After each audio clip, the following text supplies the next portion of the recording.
వాహ్! వేడి వేడి పన్నీర్ కర్రీ, ఘాటైన ఎగ్ బుర్జీ, కారం జల్లిన ఆనియన్ లెమన్ సలాడు, మెత్త మెత్తని బుజ్జి బుజ్జి పుల్కాలు.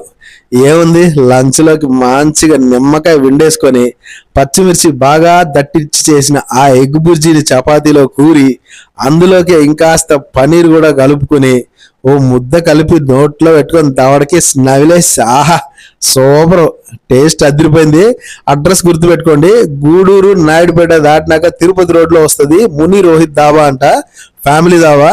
చూస్తున్నారు కదా, మధ్యలో టేబుల్స్ వేసి చుట్టూ చెట్లు గుడిసెల మధ్య సూపర్ గా ఉంది. లొకేషన్ మాత్రం అదిరిపోయింది. మస్ట్ విజిట్ అండి. ఇవాళ లంచ్ లేట్ అయింది, అయినా కూడా 4 o'clock ఒక చల్లటి పాకలో కూర్చొని లంచ్ ఫినిష్ చేసి అలా చల్లని థమ్స్అప్ కొడుతుంటే మా పిల్లలు కాసేపు ఆ దాబా చుట్టూ అలా గిరికీలు కొడుతూ ఆడుకున్నారు. ఇంకేముంది, లంచ్ ఫినిష్ చేసుకొని తిరుపతి ప్రయాణాన్ని అయితే కొనసాగించాం.